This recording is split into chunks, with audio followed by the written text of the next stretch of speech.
Shalom jemaat Tuhan. Sebelum kita mendengarkan firman Tuhan, mari kita berdoa. Terima kasih Tuhan, kami bersyukur atas pagi hari ini, dan kami akan mendengarkan kebenaran firman-Mu. Tolong Tuhan berkati, dan Roh Kudus Tuhan yang menuntun kami, sehingga hidup kami benar untuk kemuliaan bagi Tuhan. Ampun dosa salah kami, dalam Yesus Kristus kami sudah berdoa. Amin. Shalom jemaat Tuhan. Firman Tuhan hari ini dari Galatia pasal 3 ayat 23 sampai ke 29. Hukum Taurat atau janji. Demikian perikop nas ini. Karena jelas kepada Abraham sudah diucapkan janji. Kita lihat ayat sebelumnya masih pasal 3 ini, yaitu ayat 16 dan 17. Adapun kepada Abraham diucapkan segala janji itu, dan kepada keturunannya. Tidak dikatakan pada keturunannya, seolah-olah dimaksud banyak orang, tetapi hanya satu orang, dan kepada keturunanmu, yaitu Kristus. Maksudku ialah janji yang sebelumnya telah disahkan Allah, tidak dapat dibatalkan oleh hukum Taurat. Jemaat Tuhan, dari sini kita sudah mengerti dan mengetahui ya, bagaimana Allah berkarya, bagaimana Dia punya rancangan untuk mendampingi, menjaga umatnya, sehingga hukum Taurat sebagai penuntun, para nabi diutus untuk menyuarakan suara Allah sampai kepada karya Tuhan Yesus dinyatakan ya. Karena jelas dalam firman Tuhan hari ini ayat 24, jadi hukum Taurat adalah penuntun bagi kita sampai Kristus datang, supaya kita dibenarkan karena iman. Jadi jemaat Tuhan, ini di sini kita diingatkan, bahkan kita bersyukur ya, bahwa Tuhan Yesus sangat amat baik ya. Bagaimana kehidupan kita diatur dengan aturan-aturan yang ada, toh walaupun itu sebenarnya Tuhan tahu tidak mudah, sehingga tetap Dia punya maksud dan tujuan bahwa akan datang Sang Juru Selamat, seperti yang dikatakan dalam ayat 24 ya, dimana sebagai keturunan Abraham sudah mendapatkan janji sah dari Tuhan ya, sehingga kita semua adalah anak-anak Allah yang berhak mendapatkan janji itu, dan kita semua adalah yang dibaptis di dalam Kristus. Jelas digambarkan dalam nas kita hari ini ya, ayat 26, 27 ya. Sehingga Tuhan tidak ingin ada perbedaan-perbedaan, sehingga Yesus Kristus datang menggenapi hukum Taurat itu dengan karya keselamatan. Tidak ada pembedaan lagi ya.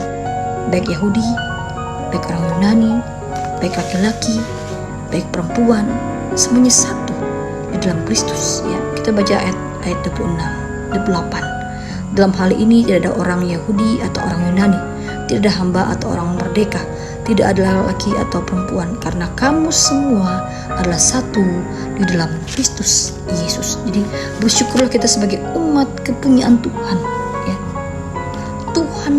Tuhan Yesus merancangnya dengan sangat luar biasa, sehingga kita bersama dalam kebersamaan sesama manusia, bahkan sebagai umat kepunyaan Tuhan.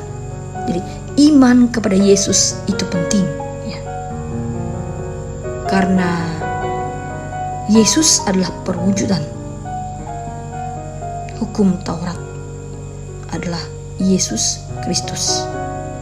Jadi, hukum Taurat itu adalah hal-hal yang mengatur, yang menuntun, tapi Yesus Kristuslah yang menjadi iman kehidupan kita, sehingga semuanya telah digenapi dengan datangnya Dia sebagai Juru Selamat.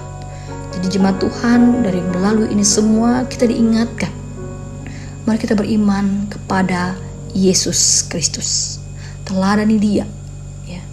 Bukan sekedar kita melakukan aturan-aturan, ya itu benar, itu baik, tapi pada sikap kita, perilaku kita. Seperti halnya kita beribadah, seperti halnya kita melangsungkan hal-hal rohani. Benarkah hidup kita rohani?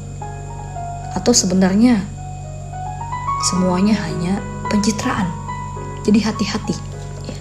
Sehingga nas ini mengingatkan kita bahwa Allah sudah berjanji sejak bapa leluhur Abraham. Kita sudah dibaptis, ya. Jadi siapapun kita, keturunan Abraham, kita adalah milik Kristus. Ya, jadi tidak ada pembedaan.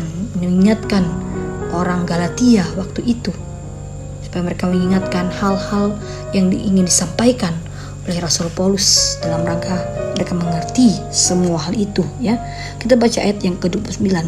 Dan jikalau kamu adalah milik Kristus, maka kamu juga adalah keturunan Abraham dan berhak menerima janji Allah. Jadi inilah menjadi perenungan kita dalam firman Tuhan hari ini, supaya kita bersyukur atas hadirnya Yesus Kristus yang memberikan anugerah keselamatan, yang tidak membeda-bedakan umatnya, tapi kita satu di dalamnya. Mari kita beriman kepadanya, mari kita hidup dengan sungguh-sungguh walaupun di saat-saat masa sulit sekarang, karena kita yakin Tuhan punya rancangan. Tuhan tetap memberikan yang terbaik di tengah hidup yang tentu kita berproses untuk menjalaninya.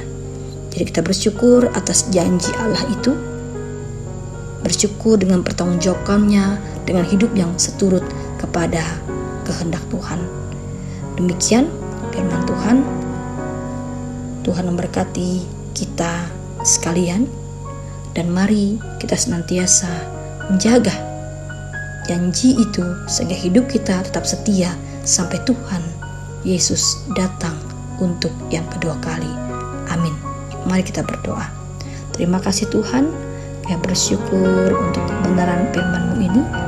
Mari kami menjaga kehidupan kami tetap setia kepada Tuhan Yesus, karena Dia sudah berjanji bahkan semuanya sudah digenapi, sehingga kami mampu bertanggungjawabkan semua dalam kehidupan kami dan hidup kami semua untuk kemuliaan bagi Tuhan.